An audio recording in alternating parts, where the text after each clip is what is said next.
नमस्कार दर्शक बंधु शुभ संध्या आमे नहीं आसु देश विदेश राज्यर 20टी गुरुत्वपूर्ण खबर खबरटी भल लगे वीडियो को लाइक करने सहित चैनल न थे सब्सक्राइब करी आपण जिलार ना लिखिदेवे जहाँफल प्रत्येक दिन आपण जिलार खबर किसी ना कि अपडेट पाइपर तेज कौन रही आज सन्धार खबर चलता नजर पकाइबा। प्रथम खबर ओडिशार शिल्प क्षेत्र में एक नूतन अध्याय जोड़ी होगा जाउची। राज्य सरकार रायगढ़ जिले में एक बृहत एरोस्पेस प्रतिरक्षा उपकरण निर्माण कारखाना स्थापन पर निष्पत्ति नहीं। ଏହି ପ୍ରକଳ୍ପ ଦ୍ୱାରା ଆର୍ଥିକ ବିକାଶ ସହିତ ଶିଳ୍ପାୟନ ପ୍ରକ୍ରିୟା ତ୍ୱରାନ୍ୱିତ ହେବ। ଏହି ସୁବିଧା କେନ୍ଦ୍ର ପ୍ରତିରକ୍ଷା କ୍ଷେତ୍ରରେ ଆବଶ୍ୟକ ହେଉଥିବା ବିଭିନ୍ନ ଯନ୍ତ୍ରପାତି ବିମାନ ଚଳାଚଳ ସମ୍ବନ୍ଧିତ ଯନ୍ତ୍ରାଂଶ ପ୍ରସ୍ତୁତ କରାଯିବ। ଏହା ଦ୍ୱାରା ଦେଶର ପ୍ରତିରକ୍ଷା ବାହିନୀ ପାଇଁ ଆବଶ୍ୟକ ସାମଗ୍ରୀ ଓଡ଼ିଶାରେ ନିର୍ମିତ ହୋଇପାରିବ। ସ୍ଥାନୀୟ ଯୁବକ ଯୁବତୀମାନେ ଏହି କାରଖାନା ନିଯୁକ୍ତି ସୁଯୋଗ ପାଇବେ ବୋଲି ଆଶା କରାଯାଉଛି। ତେବେ ପ୍ରାରମ୍ଭିକ ପର୍ଯ୍ୟାୟରେ ଜମି ଅଧିଗ୍ରହଣ ଭିତ୍ତିଭୂମି ବିକାଶ ପାଇଁ ଯୋଜନା ପ୍ରସ୍ତୁତ ସରିଛି। ସରକାରୀ ସୂତ୍ର ଅନୁଯାୟୀ ଏହି ପ୍ରକଳ୍ପ ଦକ୍ଷିଣ ଓଡ଼ିଶା विकास रे एक गुरुत्वपूर्ण भूमिका ग्रहण करे बोली आशा करा जाउची। परवर्ती खबर रहउची ओडिशार माओवादी दमन अभियान रे पुलिस को एक बड़ सफलता मिली। समाजर मुख्यधारे सामिल हेबा पई एककालीन 41 जन माओवादी पुलिस निकट रे आत्मसमर्पण करिसंती। सेमानक मध्य किछि दुर्दांत कैडर और महिला माओवादी मध्य सामिल अछंती। सरकार आत्मसमर्पण एवं थैथान नीति द्वारा प्रभावित होई सेमाने अस्त्रशस्त्र छाड़ी शांतिर पथ बाछि नैछंती। पुलिस प्रशासन पक्षर स्वागत करा सहित सरकारी नियम अनुसार आर्थिक सहायता प्रदान करा थैथान और रोजगार पर व्यवस्था करा। आत्मसमर्पण करथिबा माओवादी प्रकाश करिसेंजे सेमाने माओ संगठन ठारू भूल नीति जो अतिष्ठ होई पड़िथिले। वर्तमान सेमाने निज परिवार और साधारण जीवन बिताय पई चाहुचंती।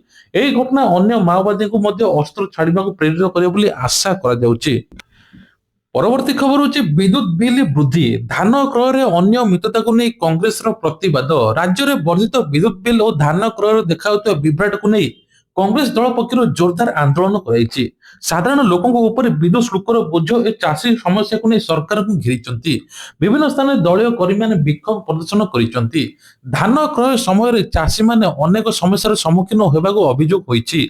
मंडी रे धान पड़ी रहुतिले मध्य सठिक समय टोकन न मिलुथबा ता सहित कटनी चटनी भली समस्या देखाउथबा कांग्रेस नेता माने कहिसेंती। या सहित बढ़ुथबा बिजुली दर साधारण उपभोक्ता को अतिष्ठ कर दैछि।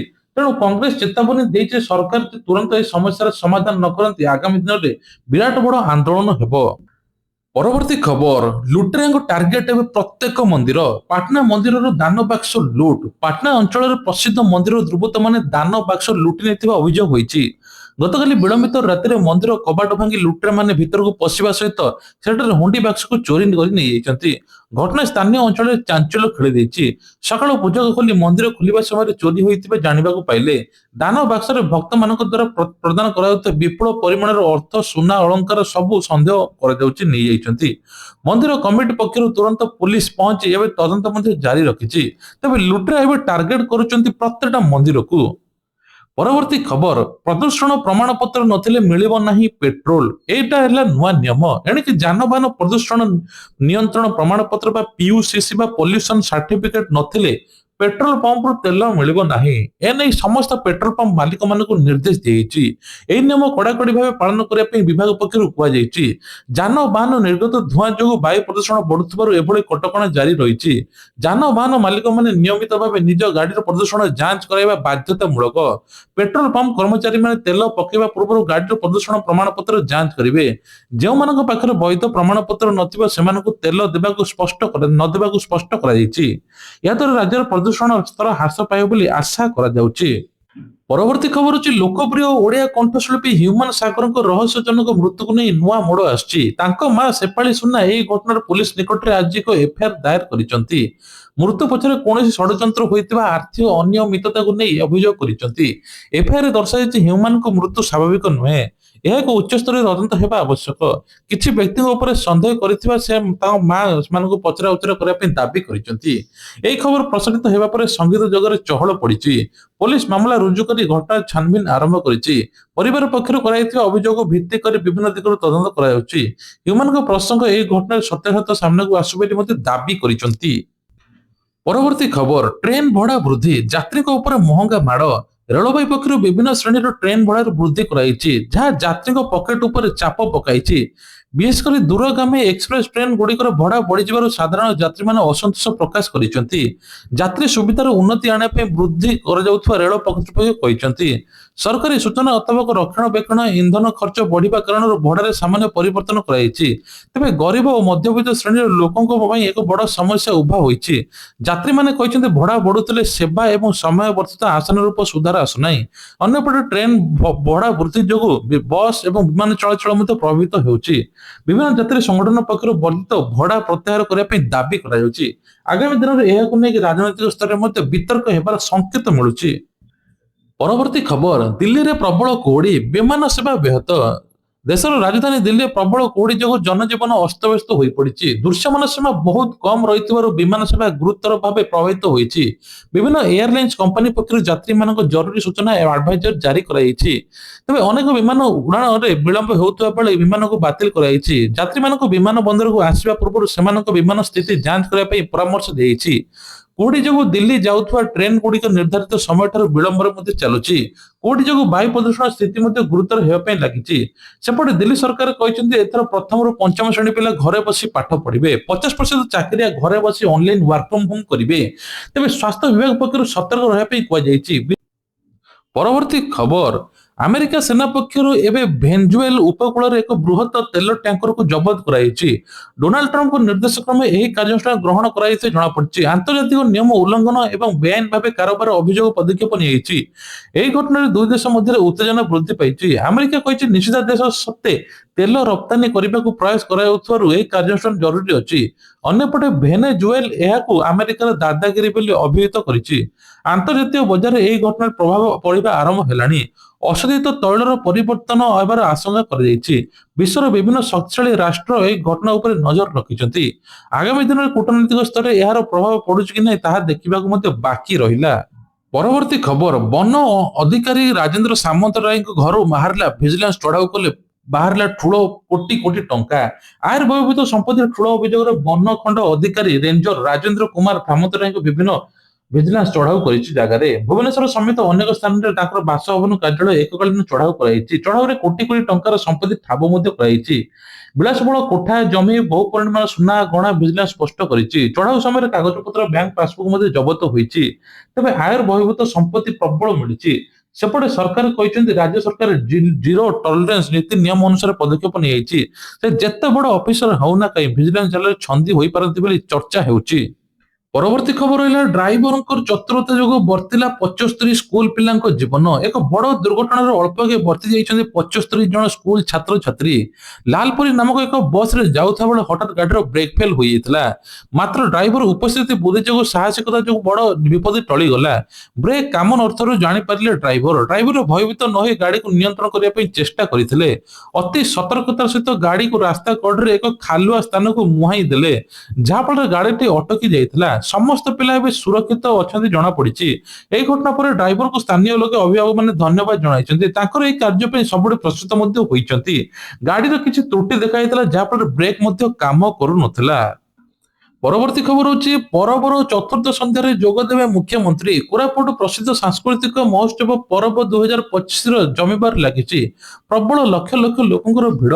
ଚତୁର୍ଥ ସନ୍ଧ୍ୟାରେ ମୁଖ୍ୟମନ୍ତ୍ରୀ ମୋହନ ଚରଣ ମାଝୀ ମୁଖ୍ୟ ଅତିଥି ଭାବେ ଯୋଗ ଦେବାର କାର୍ଯ୍ୟକ୍ରମ ରହିଛି। ଆଦିବାସୀ କଳା ସଂସ୍କୃତିର ମହାମେଳନ ବ୍ୟାପକ ପ୍ରସ୍ତୁତି କରାଯାଇଛି। ମୁଖ୍ୟମନ୍ତ୍ରୀ ଏହି ଅବସରରେ ଜିଲ୍ଲାରେ କିଛି ନୂତନ ପ୍ରକଳ୍ପର ଘୋଷଣା କରିପାରନ୍ତି। ପରବ ମାଧ୍ୟମରେ ଓଡ଼ିଶାର ଜନଜାତି ସଂସ୍କୃତିକୁ ବିଶ୍ୱ ଦରବାରରେ ପହଞ୍ଚାଇବା ପାଇଁ ପ୍ରୟାସ କରାଯାଉଛି। ଉତ୍ସବରେ ବିଭିନ୍ନ ରାଜ୍ୟର କଳାକାରମାନେ ସେମାନଙ୍କର ପ୍ରତିଭା ପ୍ରଦର୍ଶନ କରୁଛନ୍ତି। ସୁରକ୍ଷା ଦୃଷ୍ଟିରୁ କୋରାପୁଟ ପୋଲିସ ବ୍ୟବସ୍ଥା କରାଯାଉଛି। ମୁଖ୍ୟମନ୍ତ୍ରୀଙ୍କ ଗସ୍ତକୁ ନେଇ ସ୍ଥାନୀୟ ଲୋକ ମଧ୍ୟରେ ଉତ୍ସାହ ଦେଖାଯାଇଛି। ଏହି ସାଂସ୍କୃତିକ କାର୍ଯ୍ୟକ୍ରମ ଦ୍ୱାରା ପର୍ଯ୍ୟଟନ ଶିଳ୍ପର ମଧ୍ୟ ବିକାଶ ହେବ ବୋଲି ମଧ୍ୟ ଆଶା କରାଯାଉଛି। ପରବର୍ତ୍ତୀ ଖବର ହଉଛି, 13ଟି ଜିଲ୍ଲାକୁ କୁହୁଡି ସତର୍କତା, ୟେଲୋ ୱାର୍ଣ୍ଣିଂ ଜାରି। ଓଡ଼ିଶାର ଶୀତର ପ୍ରକୋପ ଦିନକୁ ଦିନ ବଢିବାରେ ଲାଗିଛି। ସକାଳୁ ଘନ କୁହୁଡି ମଧ୍ୟ ଦେଖିବାକୁ ମିଳୁଛି। ଗାଡିରେ ମ୍ୟୁଜିକ ସିଷ୍ଟମ ଆଉ ଗାଡି ଧୀରେ ଧୀରେ ଚଲାନ୍ତୁ ବୋଲି କୁହାଯାଉଛି। ମ୍ୟୁଜିକ ସିଷ୍ଟମ ବନ୍ଦ କରିଦିଅନ୍ତୁ, ହେଡଲାଇଟ ଲଗାନ୍ତୁ, ଧୀର ସ୍ଥିର ଚଲାନ୍ତୁ, ଏନେକି ସତର୍କତା ମଧ୍ୟ ଜାରି କରାଯାଇଛି। ବିଶେଷ କରି କୁହୁଡି ଯୋଗୁଁ ଦୃଶ୍ୟମାନ 50ରୁ 200 ମିଟର ମଧ୍ୟରେ ରହିପାରେ। ଏହା ଫଳରେ ସଡକ ଦୁର୍ଘଟଣା ଆଶଙ୍କା ରହିଥିବାରୁ ଗାଡି ଚଳାଚଳ ଫଗ୍ ଲାଇଟ ବ୍ୟବହାର କରନ୍ତୁ ବୋଲି ପରାମର୍ଶ ଦିଆଯାଇଛି। ବାଲେଶ୍ୱର, ଭଦ୍ରକ, କଟକ, ଜଗତସିଂହପୁର ଭଳି ଜିଲ୍ଲା ଗୁଡିକର ଅଧିକ ପ୍ରଭାବ ହେବ ବୋଲି କୁହାଯାଉଛି। ପରବର୍ତ୍ତୀ ଖବର ହଉଛି ଜିଓ ଫାଇବରର ନୂଆ 599 ଟଙ୍କିଆ ପ୍ଲାନ ଅନଲିମିଟେଡ ଡାଟା ଏବଂ ଓଟିଟି ପ୍ଲାଟଫର୍ମ। ମାତ୍ର 599 ଟଙ୍କାରେ ଗ୍ରାହକମାନେ ଅନଲିମିଟେଡ ହାଇସ୍ପିଡ୍ ଇଣ୍ଟରନେଟ ସୁବିଧା ପାଇପାରିବେ। ତା ସହିତ 10ରୁ ଅଧିକ ଓଟିଟି ପ୍ଲାଟଫର୍ମ ମାଗଣା ସବସ୍କ୍ରିପସନ ମଧ୍ୟ ପ୍ରଦାନ କରାଯାଉଛି। ଏହି ପ୍ଲାନ ମାଧ୍ୟମରେ ଉପଭୋକ୍ତା ଟିଭି ଚ୍ୟାନେଲ ଗୁଡ଼ିକର ଉପଭୋଗ କରିପାରିବେ। ଡିଜିଟାଲ ଯୁଗରେ ଗ୍ରାହକଙ୍କ ଆବଶ୍ୟକତା ଦୃଷ୍ଟିରେ ରଖି କମ୍ପାନୀ ସୁଲଭ ମୂଲ୍ୟ ପ୍ୟାକେଜ ଆରମ୍ଭ କରିଛି। ଘରେ ବସି ମନୋରଞ୍ଜନ ଅଫିସ କାମ କରୁଥିବା ଲୋକ ବେଶ ଉପଦାୟ ହେବ। ଜିଓ ଫାଇବର ନୂଆ ଅଫର ଯୋଗୁଁ କମ୍ପାନୀ ଗୁଡ଼ିକ ପ୍ରତିଯୋଗିତା ସୃଷ୍ଟି କରିଛି। ସହର ସହିତ ଗ୍ରାମାଞ୍ଚଳରେ ଜିଓ ତାର ନେଟୱାର୍କ ବିସ୍ତାର କରିବାରେ ଲାଗିଛି। ତା ସହିତ ଓଟିଟି ପ୍ଲାଟଫର୍ମ ମଧ୍ୟ ମାଗଣାରେ ଦଉଛି। ପରବର୍ତ୍ତୀ ଖବର ହଉଛି ହିତାଧିକାରୀ ଖାତାକୁ ଯିବ 54,000 ଟଙ୍କା, ସରକାରଙ୍କର ବଡ ଘୋଷଣା। ତେବେ କୁହାଯାଉଛି ଯେ ରାଜ୍ୟ ସରକାରଙ୍କ ପକ୍ଷରୁ କଲ୍ୟାଣକାରୀ ଯୋଜନାରେ ହିତାଧିକାରୀଙ୍କୁ ଏକ ବଡ ଖବର ସାମ୍ନାକୁ ଆସିଛି। ବିଭିନ୍ନ ଯୋଜନାରେ ସାମିଲ ହୋଇଥିବା ଯୋଗ୍ୟ ହିତାଧିକାରୀ ବ୍ୟାଙ୍କ ଆକାଉଣ୍ଟକୁ ସିଧାସଳଖ 54,000 ଟଙ୍କା ପଠାଯିବ ବୋଲି ନିଷ୍ପତ୍ତି ନେଇଛନ୍ତି। ଗରିବ ମଧ୍ୟବିତ୍ତ ଶ୍ରେଣୀର ଲୋକଙ୍କ ଆର୍ଥିକ ସ୍ଥିତି ସୁଧାରିବା ପାଇଁ ଏହି ପଦକ୍ଷେପ ନିଆଯାଇଛି। ହିତାଧିକାରୀମାନେ ନିଜର କେୱାଇସି ଅପଡେଟ କରିବା ପାଇଁ ପରାମର୍ଶ ଦିଆଯାଇଛି, ଯାହାଫଳରେ ସେମାନେ ଟଙ୍କା ପାଇବାରେ କୌଣସି ଅସୁବିଧା ହେବ ନାହିଁ। ଏହି ଘୋଷଣା ପରେ ଲୋକଙ୍କ ମୁହଁରେ ଖୁସିର ଲହରୀ ଖେଳିଯାଇଛି। ଆର୍ଥିକ ସ୍ୱଚ୍ଛତା ଆଣିବା ପାଇଁ ପ୍ରକୃତ ହିତାଧିକାରୀ ନିକଟରେ ଟଙ୍କା ପହଞ୍ଚିବା ପାଇଁ ଡିଜିଟାଲ ବ୍ୟବସ୍ଥା କରାଯାଉଛି। କୌଣସି ଦଲାଲ ହସ୍ତକ୍ଷେପ ବିନା ନିଜର ପ୍ରାପ୍ୟ ପାଇପାରିବେ ବୋଲି କୁହାଯାଉଛି। ଆଗାମୀ କିଛି ଦିନରେ ଏହି ପ୍ରକ୍ରିୟା ଆରମ୍ଭ ହେବ ବୋଲି ସରକାର କହିଛନ୍ତି। ପରବର୍ତ୍ତୀ ଖବର ହଉଛି ପିଏମ କିଷାନର 22ତମ କିସ୍ତି ବିଳମ୍ବ, ଫାର୍ମର ଆଇଡି ବାଧ୍ୟତାମୂଳକ। ଫାର୍ମର ଆଇଡି ନିହାତି ଦରକାର। ତେବେ କୁହାଯାଉଛି ପ୍ରଧାନମନ୍ତ୍ରୀ କିଷାନ ସମ୍ମାନ ନିଧି ଯୋଜନାର 22ତମ କିସ୍ତି ଖୁବ୍ ଜଲଦି ମିଳିବା ପାଇଁ ଯାଉଛି। ତେବେ କିଛି ଯାନ୍ତ୍ରିକ କାରଣ ତଥ୍ୟ ଯାଞ୍ଚ ଯୋଗୁଁ ଅର୍ଥ ପ୍ରଦାନ ସାମାନ୍ୟ ବିଳମ୍ବ ମଧ୍ୟ ହୋଇପାରେ। ସରକାରଙ୍କ ନୂଆ ନିୟମ ଅନୁଯାୟୀ ଏଣିକି ଚାଷୀମାନେ ଫାର୍ମର ଆଇଡି ପଞ୍ଜୀକୃତ ତଥା ବାଧ୍ୟତାମୂଳକ। ଯେଉଁ ଚାଷୀମାନେ ଏପର୍ଯ୍ୟନ୍ତ ନିଜର ପଞ୍ଜୀକରଣ କରିନାହାନ୍ତି, ଫାର୍ମର ଆଇଡି ସୃଷ୍ଟି କରିନାହାନ୍ତି, ସେମାନଙ୍କ ଖାତାକୁ ଆସିବାର ସମସ୍ୟା ହୋଇପାରେ। ଏହା ସହିତ କେୱାଇସି ପ୍ରକ୍ରିୟା ମଧ୍ୟ କରିବା ପାଇଁ କୁହାଯାଇଛି। ଦୁର୍ନୀତି ରୋକିବା ପାଇଁ କେନ୍ଦ୍ର ସରକାର ଏଭଳି ବ୍ୟବସ୍ଥା କରିଛନ୍ତି। ଚାଷୀ ସେମାନଙ୍କ ନିକଟସ୍ଥ ଜନସେବା କେନ୍ଦ୍ରକୁ ଯାଇ ଏସବୁ କରିପାରିବେ। ସରକାର ବର୍ଷକୁ ଥରେ 4 ମାସକୁ ଥରେ ଦଉଛନ୍ତି 2,000 ଟଙ୍କା ଲେଖା। ଏଥର ମଧ୍ୟ 22ତମ କିସ୍ତି ଖୁବ୍ ଜଲଦି ଆସିବ ବୋଲି କୁହାଯାଉଛି। ପରବର୍ତ୍ତୀ ଖବର ହଉଛି ଭୁବନେଶ୍ୱର ପାର୍କରେ ମହିଳାକୁ ଅସଦାଚରଣ। ଭୁବନେଶ୍ୱର ରାଜଧାନୀରେ ଏମିତି ଏକ ଘଟଣା ଘଟିଛି ଯାହା ଚାଞ୍ଚଲ୍ୟ କରିଦେଇଛି। ଭୁବନେଶ୍ୱର ଏକ ପାର୍କରେ ମହିଳାକୁ ଅସଦାଚରଣ କରିଛନ୍ତି। ତୁରନ୍ତ ପୋଲିସ ମଧ୍ୟ ଦୁଇ ଜଣଙ୍କୁ ଗିରଫ କରିଛି। ତେବେ ଭିଡିଓକୁ ସାମ୍ନାକୁ ଆସିବା ପରେ ପୋଲିସ ନିଜ ଆଡୁ ମାମଲା କରି ପାର୍କରେ ସିସିଟିଭି କ୍ୟାମେରା ଯୁକ୍ତ କରି ଅଭିଯୁକ୍ତକୁ ଗିରଫ କରିଛି। ସର୍ବସାଧାରଣ ମହିଳାମାନେ ବୁଲୁଥିଲେ ମଧ୍ୟ ଅସଦାଚରଣ ବଢି ଚାଲିଛି। ଏନେଇକି ସରକାର ଆଣୁଛନ୍ତି ନୂଆ ନିୟମ, କାହାକୁ ଛଡାଯିବ ନାହିଁ। ପରବର୍ତ୍ତୀ ଖବର ହଉଛି ମୁଖ୍ୟମନ୍ତ୍ରୀ ମୋହନ ଚରଣ ମାଝୀ ଓଡ଼ିଶାର ଆର୍ଟିଫିସିଆଲ ଇଣ୍ଟେଲିଜେନ୍ସ ବା ଏଆଇ କୃତ୍ରିମତାର ବ୍ୟବହାର କରିବେ। ପ୍ରଶାସନିକ ସ୍ଥିତିକୁ ଅଧିକ ସ୍ୱଚ୍ଛ ତ୍ୱରାନ୍ୱିତ କରିବା ପାଇଁ ଏଆଇ ପ୍ରଯୁକ୍ତି ବିଦ୍ୟା ବ୍ୟବହାର କରାଯିବ। ଏହାଦ୍ୱାରା ଜନସାଧାରଣଙ୍କୁ ସରକାରୀ ସେବା ମଧ୍ୟ ଖୁବ୍ ଜଲଦି ମିଳିଯିବ ବୋଲି କୁହାଯାଉଛି। ତେବେ ଇଏ ଥିଲା ଆଜିର ଦେଶ ବିଦେଶ ରାଜ୍ୟର ଖବର। ଯଦି ଖବରଟି ଭଲ ଲାଗିଥାଏ ଭିଡିଓକୁ ଲାଇକ୍ କରିବେ, ଚ୍ୟାନେଲରେ ନୂଆ ଥିଲେ ସବସ୍କ୍ରାଇବ କରିବା ପାଇଁ ଭୁଲିବେ ନାହିଁ। ଜୟ ଜଗନ୍ନାଥ।